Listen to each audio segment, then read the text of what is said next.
Manchester City dominate but throw it away. They bottle their lead. 21 goals from Haaland, but a chance for Arsenal to go 7. I repeat, 7 points clear at the top of the English Premier League. What an afternoon of football we have seen. What an afternoon of New Year's Eve football. Newcastle also dropping points. Man United winning. City crumbling after taking the lead. Another Haaland goal. And now it is advantage Arsenal that go up against Brighton. And they kick off in 20 minutes time against Brighton with a chance to go 7 points clear at the top. How did this happen, Man City? How did you throw it away? How were you unable to... How did it even happen? 2 shots on goal. 1, 2. That's it. 2 shots on goal in the whole game. 1 on target from Everton, and they walk away with this with a point, which is a massive W for them. A huge W. Huge W. You can't get away from it. Arsenal have the chance to go 7 points clear. I've been telling everybody all year that City are gettable. City are gettable. They are not they're not hard to break down. They're not hard to score against. Or at the very least, they're not hard to create opportunities against. And, you know, we've looked at them this year. 16 goals they've conceded. I want to put this into some perspective. People have laughed at Man United's defense, who have conceded 20. City have played the same amount of games, only conceded 4 less. Excuse me. Only conceded 4 less. That is horrendous. That is horrendous. No word of a lie. That is terrible. It really is. It really is. I'm just updating the title of this there. I was going to look at some super chat here. Does Haaland's goals affect City negatively like CR7? I wouldn't say that. They had 16 opportunities to score today, only 3 on target. I think that they haven't got as many people stepping up. Haaland's delivering. But week in, week out now, what's Mahrez doing? What's Grealish doing? What did Grealish do again? Yes, he got 2 assists the other day after missing 3 sitters. But what did he do when it mattered today? There's not enough. I think the mistake they've made is connected to Raheem Sterling leaving. Raheem Sterling was such a goal scorer for City. He was so dominant for City that I think they're really missing it. Honesty here says, what a finish by Gray. Yes, decent finish from him. But Everton shouldn't be walking away from this game with a point. They shouldn't be walking away from this game with a point. But some may say poetic justice after they were robbed of a point at Goodison Park last year when they weren't given a penalty for that clear handball from Rodri. We really need to focus now. Liverpool last season slipped up whenever City dropped points and it cost them. Them boys need to learn from that. Well, Gunadan, you're right. Arsenal Football Club need to go out there and be beyond their best. They need to be beyond their very best this afternoon now or this evening, Arsenal. They need to go out there 110% professional. No silly buggers. No nonsense. Just go out there, win the game, deliver, and then go home. That's it. Simple and as straightforward as that. That's all. That's just what they've got to go out there and do now. Go and deliver. Go and get it done. Take the 3 points home. Happy New Year. If Darwin is a flop, what do you call Jack Freakish? He's been terrible. Jack Grealish has been an absolute shocker of a signing, but it's a conversation that the world of football doesn't really want to have. I don't know why they won't have the conversation, but they don't want to have it. And, you know, I'm just kind of at a point now where I'm like, I'm almost done talking about it because we know how bad he's been. We know what a flop he's been. And, you know, but City never gets spoken about in that light. I suppose it's because they don't have enough fans. There's not enough conversation there isn't a conversation to create because who cares? Like, who cares enough is I suppose the big question surrounding it. But I want your thoughts and I want your feelings. Smash the like and the share buttons. How are you feeling, Gooners? How are you feeling, Man United fans, as well? Like, legitimately, how are Man United fans feeling this afternoon? Some will say this isn't about them, but I think it massively is. I think this is hugely about Man United. Man United have got a fantastic opportunity now to start going further up the table. Sorry, as I'm looking down as I'm talking to you, I'm updating something at the same time because I don't have a big team of people that work for me, so I have to do it all myself. So bear with me. But United fans as well, massive result for us for different reasons. Massive, massive result for us. I want your thoughts. I want your feelings on that. I'm going to go to some more of your super chats in a moment. It's not because he's English, because we have lots of English players that get slagged off in the press. It's naive to think City will just go on a big run. I don't think it's naive to say City can't go on a big run, but as I've been telling everybody for a long time now, it's been naive to just pretend that Man City, no matter what went on, no matter what was said, no matter what was done, were just guaranteed to be this brilliant side that weren't going to face any adversity. You know, and everyone keeps talking about Arsenal's injuries, Arsenal's problems. What about when it goes wrong for Arsenal Football Club? That's all we've been told consistently, time and time and time, time and time and time, time and time and time and time again. But what about when it goes wrong for City? What about the fact that it's going wrong for City and they haven't had an injury yet? What about if Haaland picks, like no one spoke about this. What about if Haaland picks up an injury in the next few days, in the next few weeks and misses a month of football? If they don't have Haaland's goals, they are absolutely done. There is no way back for them if they don't have Haaland's goals. For me, that's a fact. It's an absolute cast iron fact. Haaland was rattled by Everton's defense. I don't think he was rattled by them. He did his job. He scored today. What did the other players do? For me, very little. They're relying too much on Haaland. They're putting all the eggs in his basket, and they're not stepping up enough. They're not stepping up enough. Does Haaland's goals? Sorry, I already had that one. Arsenal yet to play City twice though. Deciders, yes. But if Arsenal have a 7-point lead and lose both those games, they're still 1 point ahead. Equally, what if Arsenal win one, lose one? They're then 10 points clear. Tough times. 11 minutes time added on. They tried their hardest. Yeah, the time had to be added on, though, to be fair. Stop watching when Haaland scored after they equalized. I wanted to put the game back on, but didn't want to jinx it. If we win, come on, you gooners. I'm going to say this about that logic. I get that logic. I get it. But this is why when I've spoke about City this year, people have really misunderstood the things I've said. Because City, for me, I've said all year been gettable. He's chatting rubbish, Terry. He's chatting rubbish, Terry. People only say that because they don't watch the games. People only say that because they haven't been watching City like I've been watching City. I watch, unless they're on at the same time, I may have to choose, but general rule, I watch 90 minutes, 38 times a season in the Premier League of every top 6 team. It's literally my job to do it. I think I watch the top 6 more than any professional pundit out there and any other YouTuber. I watch every game. So I've told you all year, City are gettable. And people wanted to doubt me. And I didn't really understand why. Like I'm just making it up. No one's been able to offer me a rebuttal. There's been £20,000 and a year's rent paid if you can do it, but nobody's bothered because they know I'm chatting sense. They know I'm chatting absolute sense. Facts. You don't watch us, but you know I watch you. You've been gettable. That's why you've conceded almost as many goals as Man United that you guys say are an absolute trash team because you're gettable. Why wasn't Foden playing from the start? I haven't heard as to why as of now.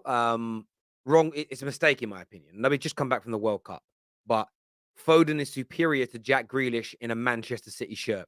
So not starting Foden and continuing to give the flop, the Premier League flop of all time, the greatest English flop of all time, Jack Grealish minutes. This is costing Pep right now. It's costing Pep. If Phil Foden starts, they probably win this game. A lot of this today, a lot of this tonight is on Pep Guardiola. Simple and as straightforward as that.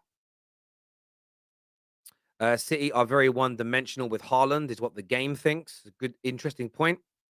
City looks so much more vulnerable than previous seasons, even though Haaland scored a lot of them, but their midfield control has gotten a lot weaker, in my opinion. You're right. You can penetrate them now.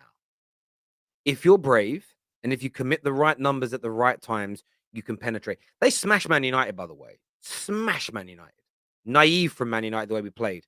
But they still conceded 3 goals. They still conceded 3 goals. City are gettable. You can get at them. Pep needs to be questioned for his lack of subs. Well, he bought 2. Did he bring 2 on or 3? brought 3 subs on, but very late in the game. So yeah, a little bit of a strange decision to leave it so late. It really was. Come to think of it, Man United are 4 points behind City. I mean, I haven't even really brought that up on the show, but it's true. United are 4 points behind the team who City fans were laughing at us at the beginning of the season. It's crazy. Phil says a bit overreaction. Tell me what I'm overreacting about. Everything that's happening on the pitch, I've been saying all year. It's not an overreaction. Watch more of the terrace, my friend, and you'll see. I'm just spouting what I've always been spouting about this team this year. Brilliant team, City. Could still win the league, but they're gettable. You can get at them. They are not impervious to the pressure anymore. They're simply not. They're not. Someone says scrape a win United. United did scrape a win today, but it puts 4 points behind City into the top four. A couple of points now behind Newcastle that dropped points today with a game in hand over them. Win that game in hand, Man United sit third in the league. On merit. On merit. Third in the league, Man United.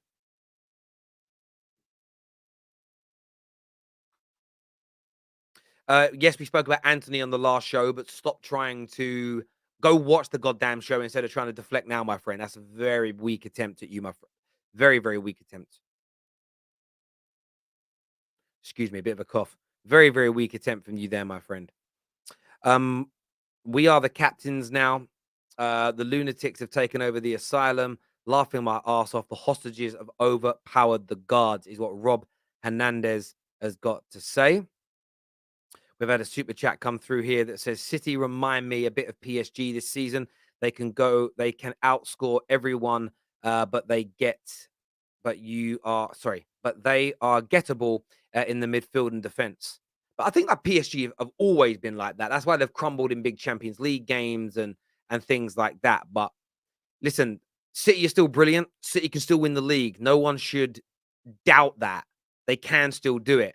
But to talk about City, I haven't enjoyed the way City have been spoken about all year in terms of nah, they're just gonna do it. You know me, people. I don't typically like those prerequisite, undeniable, undebatable points that people make. I think it's wrong, personally. I think it's massively, massively wrong.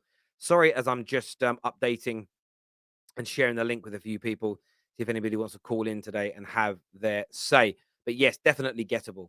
No, I don't hate Man City at all. I'm just speaking pure facts. When you were the best team in the world, I say you're the best team in the world. When I say you can be got at, I'll say you can be got at. What you get on the football terrace is unadulterated honesty from me, my true thoughts and feelings. I don't do agendas. I don't do agendas. Simple as that. And you know it, my friend. So why don't you focus on your own team's failings instead of trying to deflect it onto me, my friend? If Brighton win today, chaos over the next 3 games. Yeah, I mean, if Brighton were to pull off a win, it would create, it would be massive for the Premier League. Because if Brighton were to win today, let's just look at this now and look at the next lot of games. If Brighton were to win, then it would be Arsenal Newcastle. Wow, in that game. City versus Chelsea. United playing Bournemouth. After that, there's obviously a break because of the FA Cup. You then get Man United versus City, and you get Liverpool Brighton. Arsenal then play Tottenham. Newcastle play Fulham, which is a tough game. And then you've got Man United playing Arsenal. You have City versus Tottenham. You are right, by the way. For the Premier League's sake, a Brighton win tonight is epic. I'm telling you now, the TV executives and the top dogs at the Premier League will be praying for a Brighton win. I can absolutely guarantee you that is what they're going to be looking for. That is what they're going to be looking for. When Diaz comes back, we will go on a run. So you're saying you don't concede goals with Diaz in? I think that's nonsense myself. If we could play with a brain in the first half, we would be in the race right now, is what Dan believes. Yeah, Spurs could be in the race right now, as you say. If you played right from the early parts of the games, you most certainly would be. Honesty here says, I think City's have lost their fear factor a little bit because other teams are playing with the mentality of at least go at them and see what happens. Well, teams are sensible when it comes um, teams are very excuse me. Teams are really sensible. They just don't go all out attack against City anymore. They play very compact, they sit back very, very deep, absorbing pressure and try and catch them on the counter, and it works invariably. As said Terry, Newcastle play a low block and falter. Yeah, I mean, I watched that game was on as well, and look, on in either direction. Looked at the statistical breakdown of that game in terms of attempts on goal, but I want to say it would have been pretty close. It felt close watching it. Maybe Newcastle definitely had more. 16-8, it's a double actually. How many were on target? Only 5-1. So Newcastle had a little bit more in that game than I thought they did. But Leeds had their chances. But yeah, Newcastle dropped some points, which was needed. Haaland makes them more predictable in their passages of play, but is all they've got right now. Grealish is average. Foden a must play. Gooners no slip ups is what Sky King says here. Canadian Cam's joining us now to have his say. What's on your mind, bro? What's going on, man? Yep. Camera off day. A little hungover. No worries. I mean, what do you make of City dropping more points? That's huge. It's huge for the whole league, right? And this will be a very big test for Arsenal too, right? Because I think us playing first today was really advantageous for us, right? Because if you're now Newcastle, you have in your mind you're like, okay, we have to win today. There's a different kind of pressure. And I watched the game. I didn't watch our game. I slept in just like Rashford, but I watched the Newcastle game, and like you could feel the nerves. You could feel them like every moment. They knew they played well. Don't get me wrong, and they were trying to score at every chance, and they had a lot of chances. But I think we're going to see kind of a similar thing here now. Arsenal, if you're Arsenal, this for me is like you got to win. You win this game, and basically, when's the last time a team's not won the league being this many points clear? So this is their opportunity to really put their foot down on the throats, and they know that. So I'm really curious to see how they react in this game, right? Because like I said, if they lose this game, even if they draw, a loss is bigger. The league is going to be, this is chaos over the next few days, like few weeks. This is going to be crazy. Like every game now changes the trajectory of every team. Like let's just say, and obviously I'm not going to say we're going to beat City, but let's just say we do somehow, and Arsenal drop this game. All of a sudden, everybody's talking about a complete who's going for second now. It's no longer City's locked in the second, just based on math. Obviously, City's better than us. I'm never going to say they aren't. But results are telling right now. This is a very interesting league for the first time in like a couple years. Come the halfway point, we're not talking about City running away with it. We're not talking about Liverpool running away with it. We're talking about teams having to win to stay in their positions. It's fun, to be honest. I'm enjoying it. It most certainly is, and I think you are right in what you say, especially if Brighton were to win tonight. Maybe Arsenal then lose their next game, which is against Newcastle. That's huge. But maybe they lose that game, or maybe they draw that game, and and you get a couple of teams that were out of the title race that win 2 or 3 or 4 on the bounce, and suddenly they're a win away from being top of the league. As a content creator that covers the top 6, the original channel that did that, that's what I want to see happen because it would be fun. However, though, what I think is more likely is Arsenal win today, go 7 points clear at the top of Man City, and again, they're going to go and buy. Arsenal are going to go and buy in January. Mudrik's going to happen. They make it now Felix, 7 points clear, whilst having injury issues. City haven't had an injury yet, and they're still having issues. Like, legitimately, Arsenal become the outright favourites today if they win for me. This goes back to what we were talking about backstage about the João Felix thing. I think at this point, if you win this game, Arsenal, you don't care about the loan fee anymore. You don't care that there's no option to buy. You just do it. You just go and you just strengthen your team as best you can, and you win the league when you have the opportunity, right? We saw what happened with Tottenham not taking their chance when they had the chance against Leicester. It doesn't come often. We saw it happen when Arsenal did. It does not come often, right? So this is your opportunity to win the league. If you're Arsenal, you go and you pay for Mudryk, you pay whatever it costs, and you go and pay that loan fee for João Felix, and you strengthen, and you let the league know that good luck getting through us. As much as I hate saying that, like I truly believe if they win today, it's going to be a very difficult league for anybody to catch them if they go and buy. I think just like everybody, just like us, we have to strengthen if we want to keep this up too. One injury to Rashford and Martial, and we're done. And that's the truth for all these teams, right? So it's really curious to see what's going to happen in the transfer window. Yeah, me too. It's going to be very, very intriguing to see what happens. Cam, always a pleasure to speak, bro. And we'll chat again soon. Top man. Thank you, brother. Thank you very much Let's indeed. see, buddy. Happy New Year. There's a comment here that says it seems like City have gotten a world-class striker, but their overall play has gotten poor. Yeah, I think there's an element of truth in that. I think that they're just some of the players are relying too much on are relying too much excuse me so much are relying too much on Haaland, and they're not stepping up themselves. But there we go. Thank you very much indeed. Now, listen, Pete, we're live after the Arsenal game. Sorry, Super Chat here says, and just like that, United are a win away from third place. Very true. Listen, we're going to be live after Brighton versus Arsenal. I know you're going to all go off and watch that now. Make sure you're tuning into the Terrace. Make sure before you leave today that you smash some like buttons for us and you subscribe. Very important to us that you do that. Until next time, take care. Goodbye. God bless. And we'll see you all again.